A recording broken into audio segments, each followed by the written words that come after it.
સાહેબ, આપનું નામ? મારું નામ રૂપેશ વોરા છે. હું સુરત એડિબલ ઓઇલ એસોસિએશનનો પ્રેસિડેન્ટ છું. સાહેબ, આજ રોજ શું ઘટના બની? આજ રોજ અમને એવી માહિતી ગઈકાલે મળી કે લિંબાયત વિસ્તારની અંદર મોટા પ્રમાણમાં ખાદ્ય તેલોમાં એડલ્ટ્રેશન થઈ રહ્યું છે અને ડુપ્લિકેશન એનું થઈ રહ્યું છે અને એની અંદર અયોગ્ય તેલો લોકો દ્વારા વેચાણ કરવામાં આવી રહ્યું છે અને એની થોડી ડિટેલ મળી.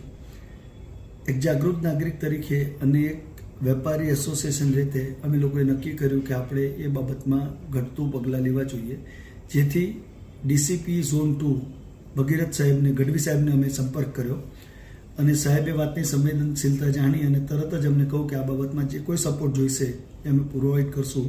અમે આજ સવારને એમની પાસે પોલીસ માંગી તો એમણે પોલીસ આપી.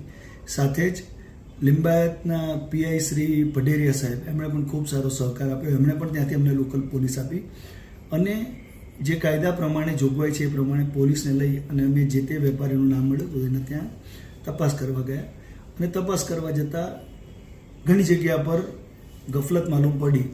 8 જેટલા વેપારી ત્યાંથી ડુપ્લિકેટ તેલો અમને મળ્યા છે, જેની અંદર 200 થી 250 જેવા એની ઉપરના સ્ટીકર્સ છે કે 200-250 જેવી કેપ્સ્યુલ્સ એની ઉપર જે ડબ્બા પર લાગતી હોય છે તે મળી.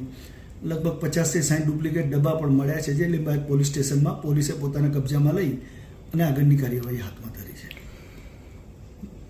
જે લોકો ગ્રાહક છે એ લોકોને ઓરિજિનલ અને ડુપ્લિકેટ ડબ્બા વચ્ચે કઈ રીતે ફરક સમજાવવો જોઈએ? જો આપ સામાન્ય નાગરિક તરીકે આ બધાની ફરજમાં પણ આવે છે અને હું આપના માધ્યમથી ખૂબ મને આનંદ થશે જણાવતા માટે, કોઈ પણ ગુજરાતની અંદર ખાદ્ય તેલનો નવો ડબ્બો જે આપ ભરવા માટે, ખાવા માટે નવો ડબ્બો લો છો, એની અમુક સાઇન છે. તમે સામાન્ય તકેદારી રાખશો તો ક્યારેય છેતરાશો નહીં. લોકો ડુપ્લિકેટ કરે, પરંતુ જે કોઈ નવા ડબ્બા ધારો કે કોઈ પણ બ્રાન્ડના આવતા હોય, આ હું અહીંયા મારી પાસે એક ડબ્બો છે તિરુપતિનો, પણ હું આ તિરુપતિ એકલાની નહીં, ફોર્ચ્યુન, ગુલાબ, વિમલ, કોઈ પણ સ્ટાન્ડર્ડ બ્રાન્ડની જે ગુજરાતમાં વેચાય છે એની વાત કરું છું, એની અંદર આ રીતે એમ્બોસ પ્રિન્ટ આવે. જે બ્રાન્ડ હોય એ બ્રાન્ડનું એમ્બોસ પ્રિન્ટ આની અંદર હોવું જોઈએ. અહીંયા ગુલાબ હોય તો ગુલાબનું હોય, દરેક કંપનીનું એમ્બોસ પ્રિન્ટ હોવું જોઈએ, આ હોવું જોઈએ. બીજું કે એની ઉપરની જે કેપ્સ્યુલ છે, અહીંયા જરા ફોકસ કરજો, આ કેપ્સ્યુલ છે.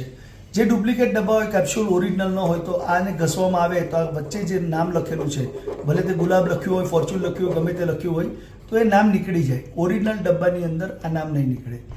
એટલે કે ડબ્બો ડુપ્લિકેટ કરવાવાળા. અને ત્રીજી વસ્તુ, જ્યારે આપ ડબ્બાને જુઓ તો ડબ્બાના ફિનિશિંગ પરથી જ આપણને ખ્યાલ આવી જશે કે આ ડબ્બો રીપેક થયેલો છે, ફ્રેશ છે.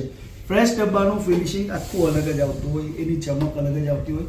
આ ડબ્બાને એકવાર વાપર્યા પછી આપણે વેચીએ અને એને રીફિલ કરવામાં આવે તો એની શાઇનિંગ પણ ઓછી થઈ જતી હોય છે, એનું લાઈફ પણ ઘણી ઓછી થઈ ગઈ હોય છે અને એની ઉપર ડર્ટ્સ ને એનાથી આપણે ખ્યાલ આવી જ જાય છે કે જેથી કરીને આ ડબ્બો ડુપ્લિકેટ છે.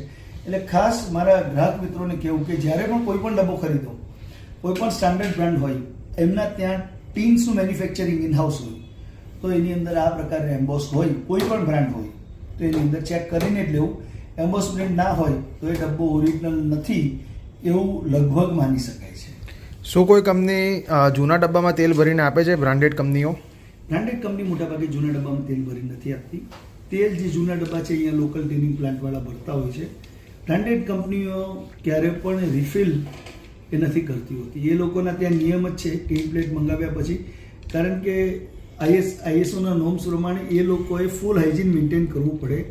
એટલે ડબ્બો હોય કે તેલ હોય, બેમાંથી કોઈ પણ હ્યુમન ટચ ન થવું જોઈએ ઓર રીયુઝેબલ ન હોવું જોઈએ. એ ફૂડ એન્ડ ડ્રગ ડિપાર્ટમેન્ટનું નિયમ છે અને એકોર્ડિંગ ટુ લો 2011 પછી સરકારનો કાયદો એવો લાગ્યો છે કે જૂના ડબ્બા ન વેચી શકો. આપણા ત્યાં હજી વેચાણ છે, પણ કાયદેસર રીતે જૂના ડબ્બા વેચાણ પર પ્રતિબંધ છે.